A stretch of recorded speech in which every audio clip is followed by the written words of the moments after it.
Students welcome back to T point tech. Student C language की series में आज हम स्ट्रिंग को रिवर्स करना सीखेंगे विदाउट यूजिंग लाइब्रेरी फंक्शन। हम खुद का कोड लिखेंगे, अपना खुद का फंक्शन डिजाइन करेंगे, उसमें स्ट्रिंग एरे को पास करेंगे और वो फंक्शन हमारी स्ट्रिंग को रिवर्स करके रिटर्न करेगा। चलिए पहले लॉजिक समझते हैं, फिर प्रोग्राम को डेवलप करेंगे। स्टूडेंट, एक मैं स्ट्रिंग इनपुट ले रहा हूँ यूजर से, जो हमने लिया है आई एम फाइन। इंडेक्सिंग है 0 1 2 3 4 5 6 7 8। ये मैंने इसकी इंडेक्सिंग कर ली है। सबसे पहले स्टूडेंट हम एक फंक्शन डेवलप करेंगे जो हमारी स्ट्रिंग की लेंथ को रिटर्न करेगा। उसके लिए हम फंक्शन बनाएंगे लेंथ, जो हमने प्रीवियस वीडियो में डेवलप किया था वही फंक्शन है। इसमें हम जेड पास करेंगे जो हमें रिटर्न में इसकी लेंथ रिटर्न कर देगा। ठीक है, फिर इस लेंथ की बिहाफ पर हम एक फंक्शन डेवलप करेंगे रिवर्स, जिसके अंदर हम एड्रेस पास करेंगे जेड डब्ल्यू, यानी कि लेंथ का जो आखिरी एलिमेंट है वो इसमें हम पास करेंगे। क्लियर है? अब यहां पर हमने लिखा वॉइड और फंक्शन का नाम है रिवर्स, और एक लिया हमने कैरेक्टर, इसके साथ हमने इसकी लेंथ भी पास करी है। चलिए, पॉइंटर एक्स कॉमा, और एक अगर आपको इसकी रिटर्न टाइप में भी लेना है, रिटर्न लेनी है, तो आपने एक वाई भी पास करा है। ये वाई क्या है स्टूडेंट? एक जेड एरे ली है मैंने 50 एलिमेंट्स की, और एक वाई ली है 50 एलिमेंट्स। तो जेड में तो इनपुट ले लिया मैंने आई एम फाइन। अब इसका जो रिवर्स होगा, इसका रिवर्स वो हमें वाई की एरे में चाहिए। ठीक है, यहाँ पर रिवर्स आएगा। तो यहाँ पर हमने फंक्शन कॉल किया है। फंक्शन के अंदर हमने 3 आर्गुमेंट पास करी हैं। एक जो जेड एरे है, इसका सबसे लास्ट वाला एलिमेंट का इंडेक्स, और स्ट्रिंग की लेंथ, और वाई पास करा है जिसमें रिवर्स हमें स्टोर कराना है। तो हमारे पास इंटीजर लेंथ आ गई है, ये मैं डब्लू में ले रहा हूँ, और एक कैरेक्टर पॉइंटर वाई लिया है। चलिए, यहाँ पर एक इंटीजर वेरिएबल आई डिक्लेयर करा लूप के लिए। For loop i equal to डब्लू, i greater than equal to 0, i minus में लूप के अंदर, और यहाँ लिखेंगे हम पॉइंटर y बराबर पॉइंटर x, और फिर लिखेंगे x माइनस माइनस और y प्लस। देखिए ये लॉजिक है। अब इस लॉजिक को समझते हैं।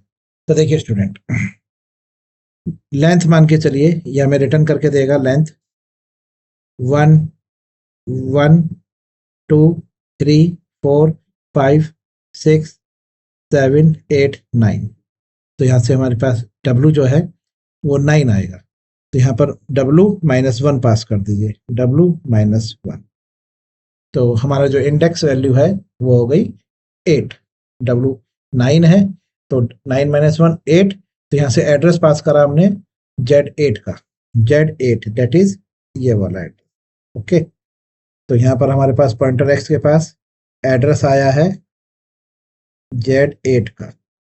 ओके, और फिर हमने y पास करा है, y के पास एड्रेस आया है y0 का, और w आ गया हमारे पास। यहाँ से अगर हम इसको दोबारा से भेजें -1, तो यहाँ पर आ गया हमारे पास 8। ओके, तो ये i जो है हमारा 8 से स्टार्ट होगा और ग्रेटर देन 0 है, i माइनस माइनस है, यानी कि ये लूप जो चलेगा वो चलेगा 8 7 6 5 4 3 2 1 0। ये i की आइट्रेशंस होंगी जो मैंने यहाँ लिख दी हैं। चलिए, पॉइंटर x की वैल्यू पॉइंटर y में रखेगा, तो पॉइंटर x से वैल्यू उठाएगा e, और वो आपके y में स्टोर कर देगा, यानी कि y 0 पर। ओके, फिर x में डिक्रीमेंट होगा। x में डिक्रीमेंट का मतलब है पॉइंटर में डिक्रीमेंट, तो शिफ्ट हो जाएगा। तो अब की बार जो पॉइंटर है वो यहाँ पर कहाँ पे शिफ्ट हो जाएगा? पहले वो e पे था, अब वो स्पेस पे आ जाएगा, फाइन है तो n पे आ जाएगा। ओके, तो अगली बार ये n की वैल्यू y में स्टोर करा देगा, यहाँ पर y 1 पर n आ जाएगा। ओके, तो y में इंक्रीमेंट होगा तो ये भी एड्रेस शिफ्ट होंगे, और x में डिक्रीमेंट होगा तो उसके भी एड्रेस शिफ्ट होंगे, एक इंक्रीमेंट में एक डिक्रीमेंट में। ठीक है, तो x में तो डिक्रीमेंट होगा, तो डिक्रीमेंट का मतलब हो गया कि x को पीछे से रीड करना शुरू करेगा और उसकी एक एक वैल्यू को गेट करेगा और y के पॉइंटर के लोकेशन पर सेट कर देगा। क्लियर है?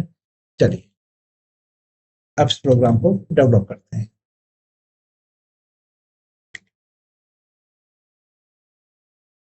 एक फाइल ओपन कर लीजिए, इसका नाम रखते हैं हम reverse.c।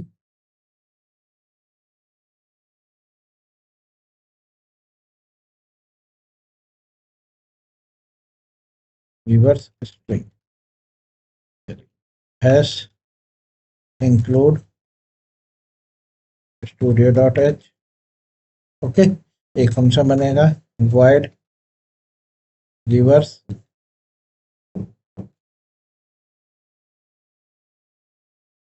रिवर्स के अंदर एक कैरेक्टर पॉइंटर ले रहे हैं x, एक कैरेक्टर पॉइंटर ले रहे हैं y और एक इंटीजर वेरिएबल ले रहे हैं w जो लेंथ है।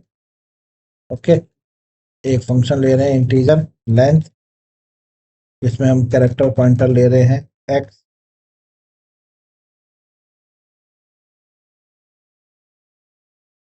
void में। चलिए एक एक करके, सबसे पहले एक एरे डिक्लेयर करी हमने 100 एलिमेंट्स की और एक y डिक्लेयर करी 100 एलिमेंट्स। यूजर से हम इनपुट लेते हैं कि string enter string, user enter करेगा जो मैं गेट्स करा लूंगा अपने पास जेड एरे। फिर एक लेंथ नाम के फंक्शन को कॉल करूंगा और उसमें जेड पास कर दूंगा। तो जेड जो है वो मेरी एरे है, इसका बेस एड्रेस पास होगा और इस पॉइंटर एक्स के पास रिसीव हो जाएगा। यहाँ पर मैंने एक इंटीजर वेरिएबल ले लिया है सी जो मेरा काउंटर है। ओके, और एक वाइल लूप लिखा है मैंने यहाँ पर और कंडीशन लगाई है कि जब तक pointer x is not equal to null, जब तक पॉइंटर एक्स की वैल्यू नल नहीं हो जाती सी प्लस प्लस, सी में इंक्रीमेंट होता रहेगा। ठीक है, और एक्स में इंक्रीमेंट होता रहेगा। एक्स में इंक्रीमेंट का मतलब है कि एड्रेस शिफ्ट होते चले जाएंगे और जैसे ही एड्रेस शिफ्ट होंगे वो शिफ्ट होते होते स्ट्रिंग के जब लास्ट में पहुंचेंगे तो वहां पर उसको नल मिलेगा और ये लूप वहीं पर टर्मिनेट हो जाएगा। टर्मिनेट होते ही जैसे हम लूप से बाहर आएंगे उसी टाइम हम सी को यहाँ से रिटर्न कर देंगे। सी की वैल्यू यहाँ से रिटर्न होकर आपके वहीं पहुंचेगी जहां से फंक्शन कॉल किया, यानी कि कॉलिंग फंक्शन पे यहाँ पे पहुंचेगी और यहाँ पर आपने इसको एक वेरिएबल w में रिसीव कर लिया।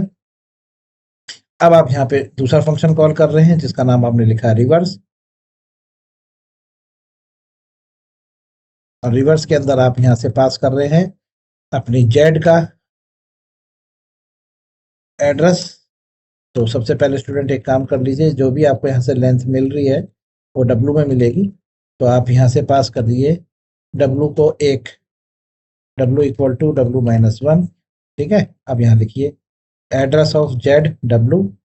ओके, ये आपकी जो जेड एरे है उसका जो लास्ट इंडेक्स है उसका एड्रेस आपने पास करा है, एक आपने y पास करा है और एक आपने w लेंथ पास करा। लीजिए रिवर्स के अंदर तीन चीज पास हुई।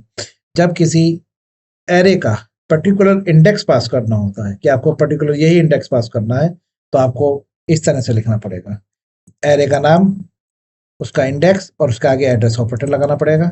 और अगर आपको बेस एड्रेस पास करना है तो केवल आप एरे का नाम लिख दीजिए, जैसे हमने लिख दिया y, तो एरे का जो बेस एड्रेस है वही पास होगा। और अगर आप यहाँ पर केवल जेड लिख देते तो बेस एड्रेस जाएगा, लेकिन हमें बेस एड्रेस पास नहीं करना, हमें इंडेक्स, लास्ट इंडेक्स पास करना है, उसका एड्रेस। तो हमने लिखा address of z w, w जो है वो लास्ट इंडेक्स है।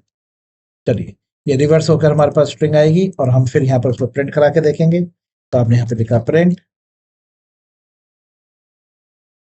/n परसेंटाइल s और y को हम यहाँ पे प्रिंट करा के देखेंगे जो रिवर्स स्ट्रिंग होगी। तो जेड में हमारी ओरिजिनल स्ट्रिंग है और उसकी रिवर्स स्ट्रिंग हमें y में मिल रही है। ओके, चलिए अब रिवर्स पे आ जाइए, यहाँ पर आप एक फॉर लूप लिखिए। फॉर लूप को स्टार्ट करना है आपको i equal to w, i greater than equal to 0, i minus में, ठीक है। तो ये हमारी स्ट्रिंग स्टार्ट हो गई है जो W से लेके 0 तक ट्रेवल करेगी। अब आप यहाँ पे लिखिए pointer y equal to pointer x। तो पॉइंटर x यानी कि इंडेक्स, लास्ट इंडेक्स जो लोकेशन है हमारी एरे में लास्ट, उसकी वैल्यू आप y में रखने। y जो है हमारा बेस एड्रेस है। तो आप मान के चलिए अगर हमारी स्ट्रिंग 10 एलिमेंट्स की है, ठीक, तो आखिरी इंडेक्स है हमारा 9, तो Z9 की वैल्यू y 0 पर स्टोर हो गई है। फिर यहाँ पर आपने x को माइनस करा है, तो जो हमारी बेस एड्रेस है y, उसमें तो इंक्रीमेंट हो रहा है, और जो हमारा x है उसमें डिक्रीमेंट हो रहा है। तो डिक्रीमेंट वाली जो सोर्स एरे है वहां से वो पीछे से रिवर्स से रीड करता हुआ लाएगा एक एक एलिमेंट को, और y में स्टोर करता चला जाएगा। क्लियर है? तो ये एरे को यहाँ से पीछे से रीड कर रहा है, ठीक है, और y की एरे में जो हमारे बेस एड्रेस स्टार्ट हो रही है यहाँ पे स्टोर कर रहा है, तो इसलिए y में इंक्रीमेंट है, वो आगे की ओर बढ़ेगी, x डिक्रीमेंट होगा और पीछे की ओर घटेगा। ओके, चलिए कॉपी हो गया है।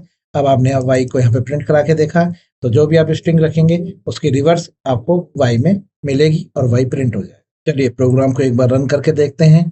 टर्मिनल को ओपन करते हैं, अपनी ड्राइव चेंज करते हैं। हमारे प्रोग्राम जो है वो स्ट्रिंग ड्राइव में है, तो स्ट्रिंग ड्राइव हमने चेंज कर ली है, और कंपाइलर को इन्वोक करते हैं। प्रोग्राम का नाम है रिवर्स स्ट्रिंग डॉट सी। चलिए ये आपके सामने वार्निंग आई है, प्रोग्राम आपका रन होगा, और चेक करते हैं कि हमारा जो प्रोग्राम है वो सही से वर्क कर रहा है कि नहीं कर रहा। चलिए चेक करते हैं कि प्रोग्राम जो है वो है a.exe, और ध्यान से देखिएगा स्टूडेंट, मैंने लिखा हाउ आर यू। आप देखिएगा ये प्रॉपर रिवर्स हुआ है कि नहीं हुआ है। देखिए प्रॉपर रिवर्स हुआ है, नहीं हुआ है। लास्ट में आप देख रहे होंगे यहाँ पर आपको एक वी नजर आ रहा है जो एक अनडिफाइंड सिंबल है। स्टूडेंट ये वजह है नल ना होने की। हमने जब जेड की एरे को रिवर्स करके वाई की एरे में स्टोर कराया तो हमने उसमें नल स्टोर नहीं कराया, क्योंकि स्ट्रिंग का एंड जो है वो नल कैरेक्टर से होना जरूरी होता है, जो हमने नहीं किया। ठीक है, ये मैंने इसलिए पॉइंट छोड़ दिया था जिससे कि आपको पता चल जाए कि अगर आप नल कैरेक्टर को स्ट्रिंग में इंसर्ट नहीं कराते तो अनएक्सपेक्टेड वैल्यू आपको दिखेगी। दोबारा रन करके दिखाता हूं मैं आपको। कुछ और डालते हैं, आई एम फाइन। ये देखिए यहाँ पे आप देख रहे हैं आई के बाद ये टर्मिनेट हो जानी चाहिए, लेकिन आई के बाद नल तो है ही नहीं। नल जो है वो जेड वाली एरे में था लास्ट में, लेकिन हमने जब स्ट्रिंग को रिवर्स करा और वाई के एरे में स्टोर कराई तो उसमें नल तो इंसर्ट हमने किया ही नहीं, इसलिए ये वैल्यू आ रही है। तो हमें क्या करना है स्टूडेंट? कुछ नहीं, बस यहाँ पर आप लूप से बाहर आइए और पॉइंटर वाई में आप नल एक्सप्लिसिटली स्टोर करा दीजिए। यहाँ पे मैं कमेंट कर भी देता हूं, इंसर्टिंग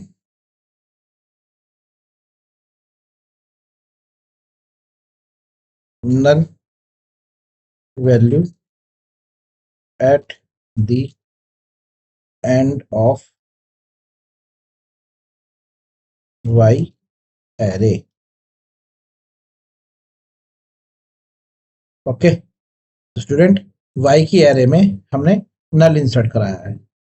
ठीक, चलिए प्रोग्राम को सेव कर लीजिए और एक बार दोबारा रन करके देखते हैं। आ जाइए,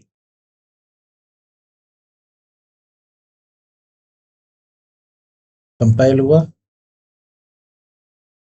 ये रन किया, अब लिखा हमने हाउ आर यू। देखिए प्रॉपर हुआ। दोबारा रन करके देखते हैं एक बार, आई एम फाइन। ये देखिए सही चल रहा है। एक बार कोई लेंथ लिखते हैं, my name is Kamal, I am learning C. Proper है। ओके स्टूडेंट्स, चलिए इस वीडियो में इतना ही। इस वीडियो को एक बार रिवर्स करिए, प्रोग्राम को, लॉजिक को समझिए, प्रोग्राम खुद से डेवलप करिए। ओके, अगली वीडियो में हम आपको बताएंगे कि यूजर डिफाइंड फंक्शन कैसे लिखा जाएगा दो एरे को आपस में कॉन्केटिनेट करने के लिए। तब तक के लिए goodbye, have a nice day.